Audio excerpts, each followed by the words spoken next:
അനന്തമായ നീലാകാശത്ത് കോടിക്കണക്കിന് നക്ഷത്രങ്ങൾ മിന്നിത്തിളങ്ങുമ്പോൾ ഭാരതീയ ജ്യോതിഷം അതിനെ 27 മണ്ഡലങ്ങളായി തിരിച്ചിരിക്കുന്നു.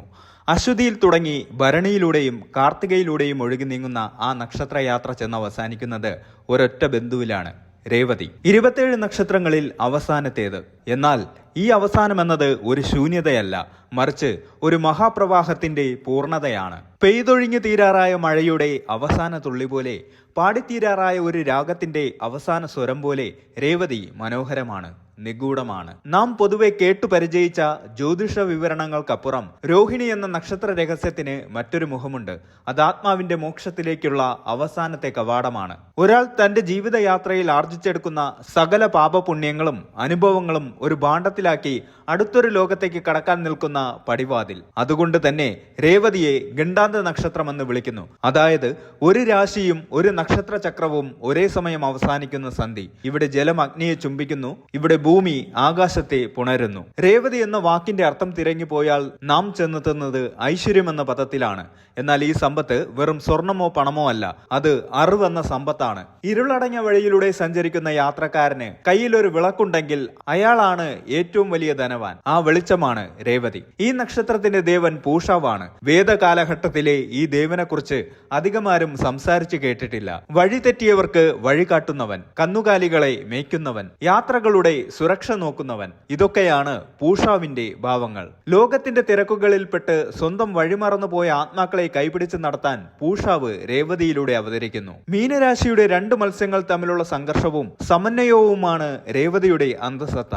ഒന്നൊഴുക്കിനൊപ്പം നീങ്ങുവാൻ ആഗ്രഹിക്കുമ്പോൾ മറ്റൊന്ന് ഒഴുക്കിനെതിരെ ആത്മീയതയുടെ ഉറവിടം തേടി നീന്തുന്നു. ഈ വൈരുദ്ധ്യം ഓരോ രേവതി നക്ഷത്രക്കാരന്റെയും ഉള്ളിലുണ്ട്.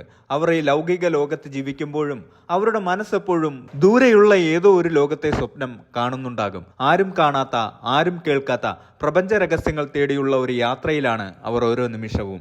എന്തുകൊണ്ടാണ് രേവതി നക്ഷത്രക്കാർ മറ്റുള്ളവരിൽ നിന്ന് വ്യത്യസ്തരാകുന്നത്? എന്തുകൊണ്ടാണ് അവരുടെ കണ്ണുകളിൽ എപ്പോഴും ഒരു തരം ഗൂഢത ഒളിഞ്ഞു നിൽക്കുന്നത്? ഇതിനുള്ള ഉത്തരം തേടിയുള്ള യാത്രയാണിത്. ആരും പറയാത്ത പുരാണ കഥകളിലൂടെയും ആത്മീയ രഹസ്യങ്ങളിലൂടെയും പ്രപഞ്ചത്തിന്റെ ചലനങ്ങളിലൂടെയും രേവതി എന്ന നക്ഷത്രത്തിന്റെ കാണാപ്പുറങ്ങൾ നമുക്ക് അന്വേഷിക്കേണ്ടതുണ്ട്. ഇത് കേവലം ഒരു ജ്യോതിഷ പ്രവചനമല്ല, മറിച്ച് 27ാമത്തെ നക്ഷത്രം തന്റെ മടിത്തട്ടിൽ ഒളിപ്പിച്ചു വച്ചിരിക്കുന്ന നിഗൂഢമായ ആത്മകഥയുടെ അനാവരണമാണ്. യാത്രകളുടെ ദേവനായ പൂഷാവിനെ സാക്ഷി നിർത്തി നക്ഷത്രമണ്ഡലത്തിലെ ആ അറ്റത്തേക്ക് നമുക്കൊന്ന് നോക്കാം. അവിടെ ഒരു പഴയ കാലത്തിന്റെ അവസാനവും പുതിയൊരു പ്രഭാതത്തിന്റെ വിത്തുപാകലും ഒരേ സമയം സംഭവിക്കുന്നത് കാണാം. രേവതിയുടെ ആ മായിക പ്രപഞ്ചത്തിലേക്ക്, അതിന്റെ അറിയാ കഥകളിലേക്ക് സ്വാഗതം. ഈ യാത്രയിൽ നാം കണ്ടെത്താൻ പോകുന്നത് ഈ നക്ഷത്രത്തിൽ ജനിച്ചവരുടെ സ്വഭാവ വിശേഷങ്ങൾ മാത്രമല്ല, മറിച്ച് മനുഷ്യാത്മാവ് കൈവരിക്കേണ്ട പരമമായ ശാന്തിയുടെയും പൂർണ്ണതയുടെയും രഹസ്യക്കൂട്ടുകൾ കൂടിയാണ്. രേവതി എന്ന വാക്കിന്റെ അർത്ഥം ഐശ്വര്യമുള്ളത് അല്ലെങ്കിൽ സമ്പന്നമായത് എന്നാണ്. എന്നാൽ ഈ സമ്പത്ത് വെറും ഭൗതികമായ ഒന്നല്ല. അറിവ്, അനുഭവം, ആത്മീയത എന്നിവയുടെ ആകെത്തുകയാണ് രേവതിയുടെ സമ്പാദ്യം. 26 നക്ഷത്രങ്ങൾ പിന്നിട്ട് വരുന്ന ആത്മാവ് അതിന്റെ പൂർണ്ണത കൈവരിക്കുന്നത് രേവതിയിലാണ്. അതുകൊണ്ട് തന്നെ ഈ നക്ഷത്രക്കാർ ജന്മനാ ഒരുതരം പക്വതയും ഗാംഭീര്യവും ഉള്ളവരായിരിക്കും. രേവതിയുടെ ഏറ്റവും വലിയ രഹസ്യം അതൊരു ഗണ്ടാന്ത നക്ഷത്രമെന്നതാണ്. ജ്യോതിഷത്തിൽ രാശിയും നക്ഷത്രവും ഒരേ സമയം അവസാനിക്കുന്ന സന്ധ്യയാണ് ഗണ്ടാന്തമെന്ന് വിളിക്കുന്നത്. മീനം രാശിയും രേവതി നക്ഷത്രവും അവസാനിക്കുന്നത് ഒരേ പോയിന്റിലാണ്. ഇതിനു തൊട്ടു പിന്നാലെ മേടം രാശിയും അശ്വതി നക്ഷത്രവും ആരംഭിക്കുന്നു. ഇതൊരു വലിയ ഊർജ്ജമാറ്റത്തിന്റെ സമയമാണ്. ജലം അഗ്നിയായി മാറുന്ന ഇടം. അതുകൊണ്ട് തന്നെ രേവതി നക്ഷത്രത്തിൽ ജനിച്ചവരുടെ ജീവിതത്തിൽ വലിയ പ്രതിസന്ധികളും മാറ്റങ്ങളും ഉണ്ടാകാറുണ്ട്. പഴയതിനെ ഉപേക്ഷിച്ച് പുതിയതിലേക്ക് മാറാനുള്ള ആത്മീയ പരിണാമം ഇവരിലൂടെയാണ് നടക്കുന്നത്. ഇവർക്ക് പലപ്പോഴും പൂർവികമായ ചില ബാധ്യതകൾ തീർക്കാനുണ്ടാകും. രേവതി നക്ഷത്രക്കാർ എപ്പോഴും മറ്റുള്ളവരെ സഹായിക്കാൻ താല്പര്യം കാണിക്കുന്നവരാണ്. എന്നാൽ അവർ അത് പരസ്യപ്പെടുത്താൻ ആഗ്രഹിക്കില്ല. മൃഗങ്ങളോടും പ്രകൃതിയോടും ഇവർക്ക് അഗാധമായ സ്നേഹമുണ്ടാകും. പലപ്പോഴും മനുഷ്യരെക്കാൾ ഇവർക്ക് കൂട്ട് മൃഗങ്ങളായിരിക്കും. പൂഷാവ് യാത്രകളുടെ ദേവനായതുകൊണ്ട് തന്നെ രേവതിക്കാർ സഞ്ചാരികളായിരിക്കും. അത് വെറും സ്ഥലങ്ങൾ കാണാനല്ല, മറിച്ച് തങ്ങളെ തന്നെ കണ്ടെത്താനുള്ള യാത്രകളായിരിക്കും. പുറമെ വളരെ ശാന്തരായി കാണപ്പെടുന്ന ഇവർക്ക് ഉള്ളിൽ ഉറച്ച തീരുമാനങ്ങൾ ഉണ്ടാകും. ആരെങ്കിലും ഇവരെ ചതിച്ചാൽ അവർ പ്രതികാരം ചെയ്യില്ലെങ്കിലും ആ വ്യക്തിയെ പിന്നീട് തങ്ങളുടെ ജീവിതത്തിലേക്ക് അടുപ്പിക്കില്ല. രേവതി നക്ഷത്രത്തിന്റെ അധിപൻ ബുധനാണ്. മീനം രാശിയുടെ അധിപൻ വ്യാഴവും. ബുദ്ധിയും ജ്ഞാനവും തമ്മിലുള്ള മനോഹരമായ ചേർച്ച ഇവിടെ കാണാം. മികച്ച എഴുത്തുകാർ, സംഗീതജ്ഞർ, കലാകാരന്മാർ എന്നിവർ ഈ നക്ഷത്രത്തിൽ ജനിക്കുന്നു. രേവതിയുടെ ഒരു രഹസ്യവശം ഇവരുടെ അതീന്ദ്രിയ ജ്ഞാനമാണ്. കാര്യങ്ങൾ മുൻകൂട്ടി കാണാനുള്ള ഒരു കഴിവ് ഇവർക്കുണ്ട്. അതുകൊണ്ട് തന്നെ സൈക്കോളജി, കൗൺസിലിംഗ്, ജ്യോതിഷം എന്നീ മേഖലകളിൽ ഇവർ ശോഭിക്കും. രേവതി നക്ഷത്രക്കാർ കുടുംബത്തെ ഏറെ സ്നേഹിക്കുന്നവരാണ്. പങ്കാളിയെ ദൈവത്തെ പോലെ കാണാൻ ഇവർക്ക് കഴിയും. എന്നാൽ ഇവരുടെ അമിതമായ ആത്മീയ ചിന്തകൾ പലപ്പോഴും പങ്കാളിക്ക് മനസ്സിലാക്കാൻ പ്രയാസമായിരിക്കും. ഇവർക്ക് സ്വന്തമായി ഒരു ലോകമുണ്ട്. ആ ലോകത്തേക്ക് ആരെയും അധികം പ്രവേശിപ്പിക്കാറില്ല. ഈ സ്വകാര്യതയെ മാനിക്കുന്ന പങ്കാളിയാണെങ്കിൽ ഇവരുടെ ജീവിതം സ്വർഗതുല്യമാകും. പാദസംബന്ധമായ അസുഖങ്ങൾ രേവതിക്കാരെ അലട്ടാറുണ്ട്. അതുപോലെ തന്നെ അമിതമായ ചിന്തകൾ കാരണം ഉറക്കമില്ലായ്മയോ മാനസിക സമ്മർദ്ദമോ അനുഭവപ്പെടാൻ സാധ്യതയുണ്ട്. പ്രപഞ്ചത്തിന്റെ മുഴുവൻ ഭാരവും തങ്ങളുടെ ചുമലിലാണെന്ന തോന്നൽ ഇവർ ഒഴിവാക്കണം. നിങ്ങളുടെ വിലപ്പെട്ട എന്തെങ്കിലും നഷ്ടപ്പെട്ടാൽ രേവതി നക്ഷത്രക്കാരോട് ചോദിച്ചാൽ മതി. അവരുടെ അന്തർബോധം അതെവിടെയുണ്ടെന്ന് പറഞ്ഞു തന്നേക്കാം. പൂഷാവ് നഷ്ടപ്പെട്ടവയെ തിരിച്ചെത്തിക്കുന്ന ദേവനാണ്. പുരാണങ്ങൾ അനുസരിച്ച് ഒരാൾ മരിക്കുമ്പോൾ ആ ആത്മാവിനെ പരലോകത്തേക്ക് നയിക്കുന്നത് രേവതിയുടെ ഊർജ്ജമാണ്. അതുകൊണ്ട് തന്നെ മരണത്തെ ഭയമില്ലാത്തവരും മരണാന്തര ജീവിതത്തിൽ താല്പര്യമുള്ളവരുമായിരിക്കും ഇവർ. പലപ്പോഴും ജീവിതത്തിന്റെ ആദ്യ പകുതിയിൽ ഇവർ ഒരുപാട് കഷ്ടപ്പെടും. എന്നാൽ 27ാമത്തെ നക്ഷത്രമായതുകൊണ്ട് തന്നെ ജീവിതത്തിന്റെ അവസാന ഘട്ടത്തിൽ സമാനതകളില്ലാത്ത ഐശ്വര്യവും സമാധാനവും ഇവരെ തേടിയെത്തും. ധനു നവാംശത്തിൽ വരുന്ന രേവതി 1-ാം പാദം വ്യാഴത്തിന്റെ സ്വാധീനം കൂടുതലുള്ള പാദമാണ്. അറിവും ആത്മീയതയും നിറഞ്ഞവരായിരിക്കും 1-ാം പാദക്കാർ.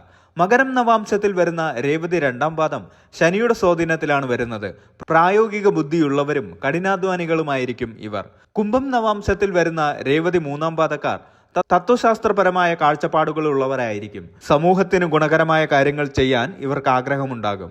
മീനം നവാംശത്തിൽ വരുന്ന രേവതി 4-ാം പാദക്കാർ നക്ഷത്രമണ്ഡലത്തിന്റെ അവസാനത്താണ് കാണുന്നത്.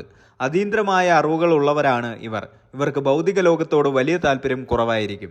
രേവതി നക്ഷത്രക്കാർക്ക് ജീവിതത്തിൽ നല്ല ഫലങ്ങൾ ലഭിക്കാനും ദോഷങ്ങൾ കുറയ്ക്കാനും ചില പരിഹാരങ്ങൾ ചെയ്യാം.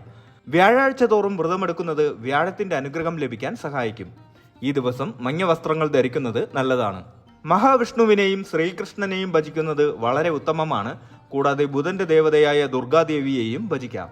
ജ്യോതിഷിയുടെ നിർദ്ദേശപ്രകാരം മഞ്ഞ പുഷ്യരാഗം ധരിക്കുന്നത് വ്യാഴത്തിന്റെ ദോഷഫലങ്ങൾ കുറയ്ക്കാനും ഭാഗ്യം വർദ്ധിപ്പിക്കാനും സഹായിക്കും.